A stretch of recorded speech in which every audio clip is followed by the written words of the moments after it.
आज़ाद बोल इंडिया आप देख रहे हैं, मैं हूं आदिल खान आज़ाद। ये संडे वीडियो बेहद ख़ास होने वाला है क्योंकि आज आप सिर्फ स्क्रीनशॉट्स या फोटोज़ के सहारे नहीं बल्कि क्लिप्स के ज़रिए देखेंगे लेबनानियों की गज़ब की हिम्मत। इसकी तस्वीर मैं आपको दिखाऊंगा, आप सलाम करेंगे। गज़ा में इजराइल का जो नुकसान हुआ है उसकी भी तस्वीर दिखाऊंगा कि कैसे अल-क़स्साम ब्रिगेड के लड़ाके अपने हाथों से जाकर मर्केवा टैंक्स पर बॉम्ब फिट कर रहे हैं। रूस से नेतन्याहू ने मिन्नत की है और ये मिन्नत है हिजबुल्लाह के एक डर की वजह से। क्या है बताऊंगा।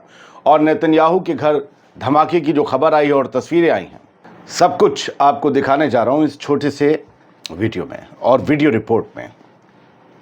सबसे पहले तो आप लेबनानियों के गज़ब के जज्बे की तस्वीर देखिए। इवैक्यूएशन ऑर्डर दे देती है आईडीएफ के, आपको यहाँ से निकलने हैं, बिल्डिंग हमें गिरानी है।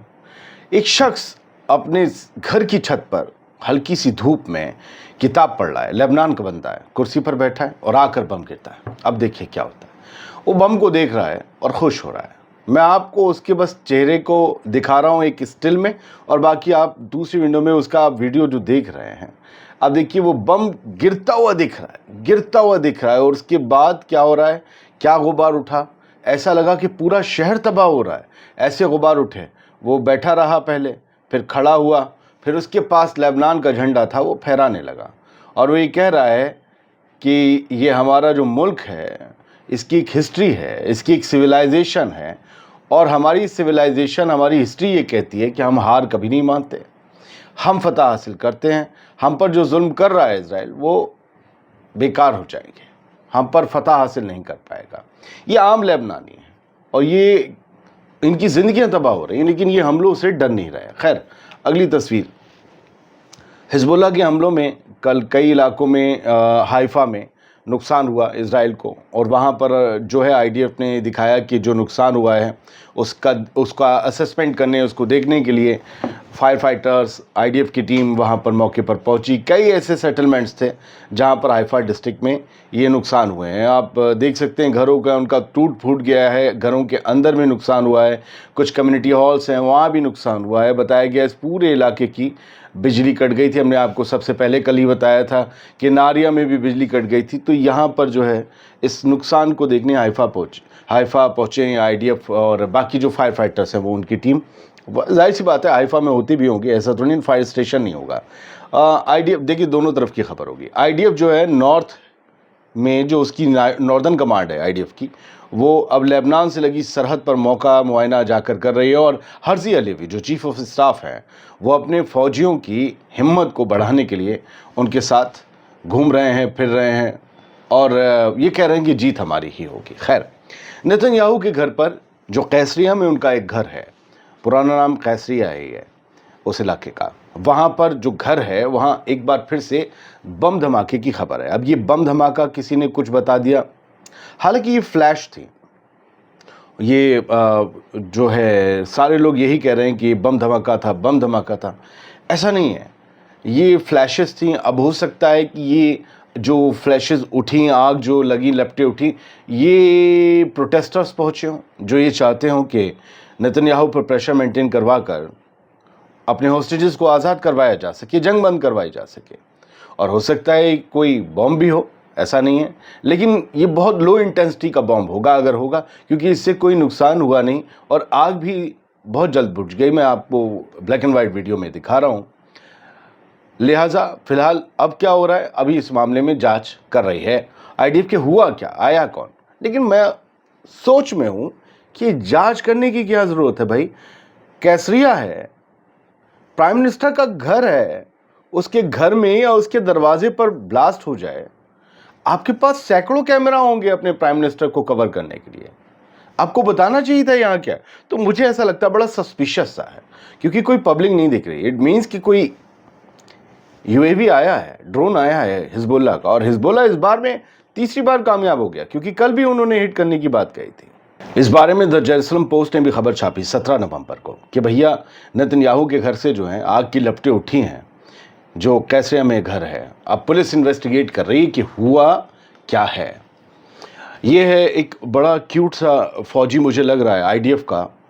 अब नहीं रहा क्यूट भी, मतलब अब दुनिया में नहीं रहा ये, क्योंकि ये कल गजा में लड़ते लड़ते मारा गया। ये इजरायली एनसीओ था, रिजर्विस्ट था, और ये बताया गया कि अल-क़स्साम ब्रिगेड ने इसे दूर से उनके स्नाइपर ने इसको गोली मारकर ख़त्म कर दिया। ये रिजर्विस्ट सार्जेंट मेजर ईदान केनान था किफ्र ब्रिगेड से। अब ये सार्जेंट मेजर, हालांकि कम उम्र में ही फ़ौज में लोग जाते हैं, लेकिन ये जितनी कम उम्र के 17, 18, 19 साल के जो लग रहे हैं, और लग रहा है कि इन्हें ज़बरदस्ती फ़ौजों में भेजकर इनको ख़त्म करवाया जा रहा है। और ये वीडियो साइड में इसकी फ़ोटो के वो दिखाया है कि कैसे अल-क़स्साम ब्रिगेड ने इसे स्नाइप किया है, और उनके स्नाइपर बाकायदा दूर से निशाना ले रहे हैं, वो आपको पता है। खैर, मैंने आपकी इसकी डिटेल दे दी, मुझे पता थी। बाकी आपने तस्वीर देखी। एक और वीडियो अल-क़स्साम ब्रिगेड ने 16 नवंबर की रात पे जारी किया, और उसमें उन्होंने दिखाया कि वो किस तरीके से इजराइल के मर्केवा टैंक्स को ब्लास्ट कर रहे हैं। इस आप वीडियो को तो मैं नहीं दिखा, उनके लड़ाके भागते हुए जाते हैं अल-क़स्साम ब्रिगेड के, और जाकर टैंक पर शेल लगाते हैं, बॉम्ब लगाते हैं और भाग कर आते हैं, और वो ब्लास्ट हो जाता है। मतलब मुंह दर मुंह ये सब कुछ चल रहा है।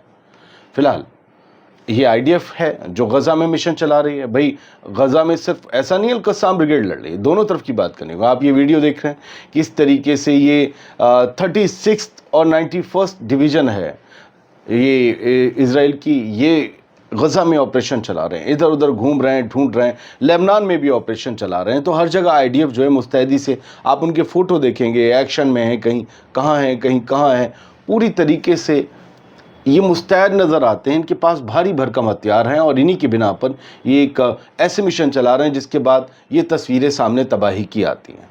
सिर्फ मलबा रह जाता है गज़ा में। नॉर्दर्न गज़ा का बेतलाहिया है ये। क्या बचा है? एक खूबसूरत शहर, एक ख्वाब, एक ज़िंदगी यहाँ बसती थी, और अब यहाँ सिर्फ खंडर है।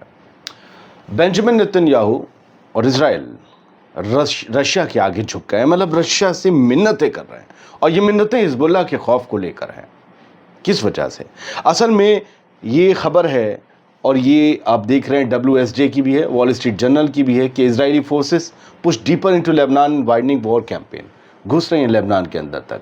और Israel will attack any attempt to bring arms to Hezbollah from Syria army spokesperson, IDF के स्पोक्सपर्सन ने कहा था। अब ये खबर इन खबरों से निकली है, रॉयटर्स और वॉल स्ट्रीट जर्नल से, कि रूस से ये मिन्नत की है कि आपकी जो रशियन फोर्सेस हैं सीरिया में, उनसे कहिए कि वो ऐसे इक़दाम करें कि हिजबुल्लाह फिर से मजबूत ना हो सके, और सीरिया से जो उन्हें हथियार जा रहे हैं, जो शिपमेंट हिजबुल्लाह के लिए सीरिया उतरते हैं, फिर सीरिया और हिजबुल्लाह का लेबनान का बॉर्डर मिला हुआ है, फिर वो हिजबुल्लाह के पास चले जाते हैं हथियार, वो हथियार ना जाने पाए। हम नहीं चाहते कि हिजबुल्लाह फिर से मजबूत हो, क्योंकि हम हिजबुल्लाह के खिलाफ फाइनल मिशन चला रहे हैं। ये हमारी रिक्वेस्ट है, आप ऐसा कर दें, वरना हमारे फौजी बहुत मारे जा रहे हैं, हमें बहुत बड़ा नुकसान हो रहा है। अब पुतिन क्या हिजबुल्लाह को छोड़कर, क्या हिजबुल्लाह के साथ भी हैं? क्या हिजबुल्लाह के ख़िलाफ़ अब इज़राइल की मदद कर सकते हैं? क्योंकि हिजबुल्लाह के पीछे ईरान है, ईरान और रूस का रिश्ता है। क्या उस रिश्ते को तर्क करके इज़राइल की मदद कर सकते हैं? या फिर इज़राइल ये जताने की कोशिश कर रहा है कि अगर रशियन फोर्सेस इन शिपमेंट्स की हथियारों की निगहबानी कर रहे हैं, तो फिर वो भी निशाने पर हैं, आप ज़रा पीछे रहिए। पता नहीं, देखिए क्या होता है। कभी कभी जो बातें कही जाती हैं, उनके पीछे असल बातें वो होती हैं जो नहीं कही जाती।